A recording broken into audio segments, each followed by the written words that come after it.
Bonjour à tous, comme promis, nous nous retrouvons aujourd'hui pour aborder la question des accords bilatéraux. Et principalement les premiers accords bilatéraux, ceux de 1999. Ces accords avaient pour objectif d'éviter la discrimination des entreprises suisses sur le marché européen, liée notamment au refus d'adhérer à l'espace économique européen dont font partie l'Islande et la Norvège par exemple. En effet, rappelez-vous-en, nous en avions parlé la dernière fois, la Suisse a choisi de ne pas intégrer l'espace économique européen, craignant que cet espace soit l'antichambre d'une adhésion à l'Union européenne.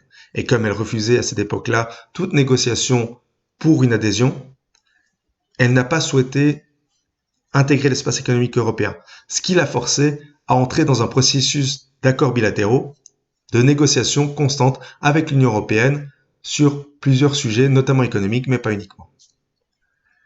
Signés par Berne et Bruxelles le 20 juin 1999, ces accords vont être acceptés par le peuple le 21 mai 2000.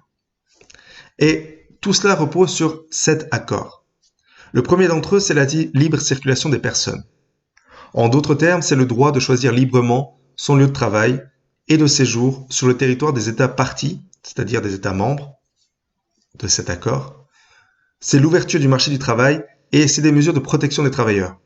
Mais, et c'est la petite particularité, la Suisse a introduit une clause de sauvegarde, c'est-à-dire qu'elle peut, si nécessaire, rétablir des contingents en cas d'afflux massif. Donc vous le voyez, libre circulation des personnes, c'est la possibilité pour n'importe quel Suisse d'aller travailler dans l'un des États membres de ces accords, donc de l'Union européenne principalement. Mais c'est aussi à l'inverse, la possibilité pour n'importe quel citoyen de l'Union européenne de venir travailler en Suisse. Et la petite particularité donc de cette clause de sauvegarde, c'est en cas de nécessité de rétablir un contingent, de rétablir des frontières. Cette caricature de Chapat en témoigne assez facilement, c'est que en temps de crise, par exemple, si la situation européenne décline, la Suisse peut décider de fermer temporairement ses frontières pour les migrants entre guillemets indésirables, c'est-à-dire les migrants qui ne seraient pas suffisamment qualifiés ou qui n'apporteraient rien sur le marché du travail suisse. C'est d'ailleurs également ce que illustre cette autre caricature dont vous reconnaissez peut-être l'un des personnages, Christoph Blocher, derrière l'homme qui s'exprime. Plutôt que la frontière à moitié fermée, il faut voir la frontière à moitié ouverte. Cette idée de négociation de verre à moitié vide ou de verre à moitié plein entre la Suisse et l'Union européenne à travers la clause de sauvegarde.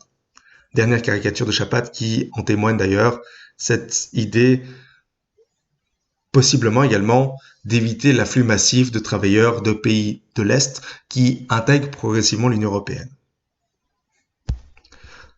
Deuxième accord, c'est tout ce qui est lié aux obstacles techniques au commerce. L'objectif, c'est la reconnaissance des attestations de conformité pour les produits industriels. Et c'est aussi le respect des prescriptions en vigueur pour le lancement d'un produit sur le marché. En d'autres termes, un produit suisse, pour qu'il soit exporté et vendu en France, en Allemagne ou en Italie, n'a pas besoin de repasser des tests.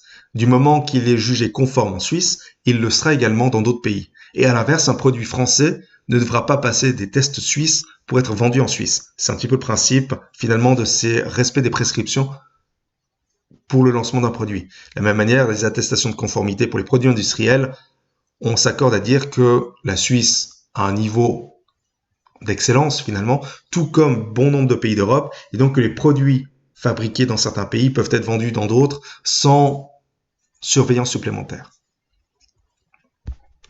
Troisième accord, celui qui concerne les marchés publics. Certains marchés publics doivent faire l'objet d'un appel d'offres international, ce qui a pour objectif d'augmenter la concurrence et donc de faire baisser les coûts, notamment dans le domaine des chemins de fer, de l'approvisionnement en gaz ou en énergie thermique.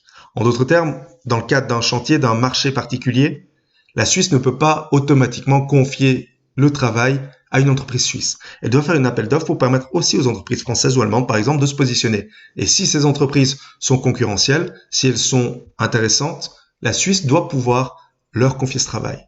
Inversement, une entreprise suisse peut répondre à un appel d'offres dans un pays étranger. Ça ne signifie pas qu'elle sera forcément prise, ça signifie qu'elle a la possibilité de se positionner sur ce marché. Quatrième élément, c'est l'agriculture.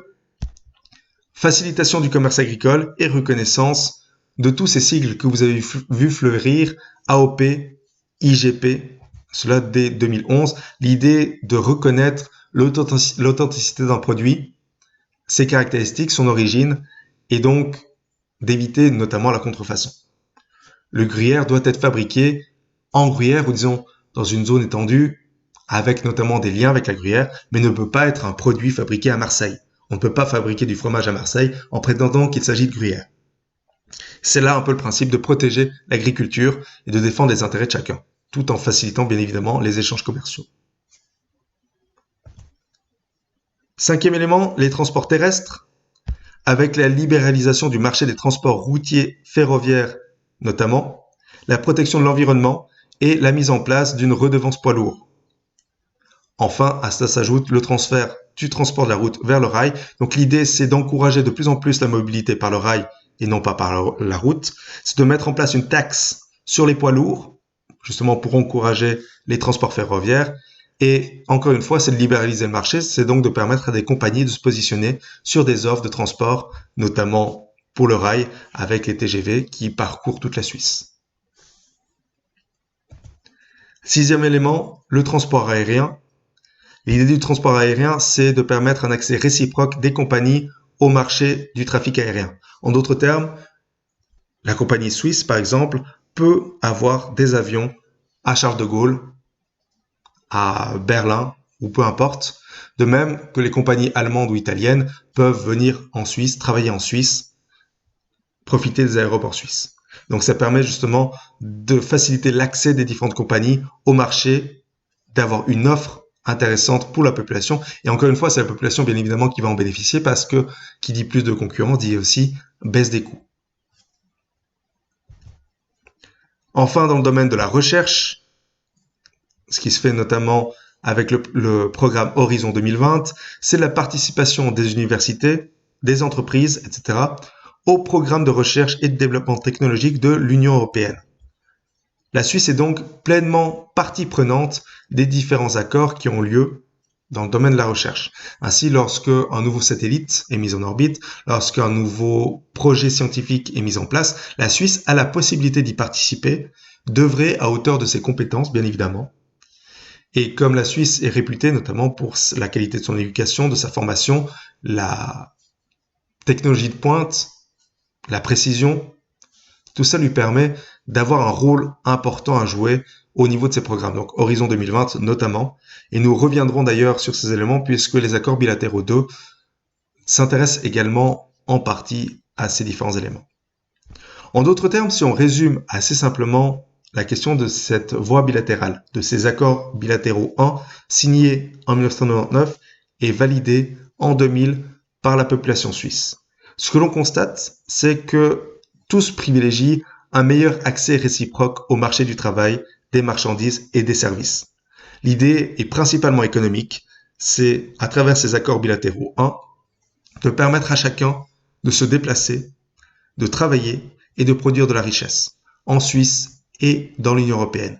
Et encore une fois, tous ces accords bénéficient à tout le monde puisque les produits qui seront reconnus en Europe et qui sont originaires de Suisse seront vendus plus facilement, de même que les produits européens qui seront vendus en Suisse seront totalement acceptés et totalement validés.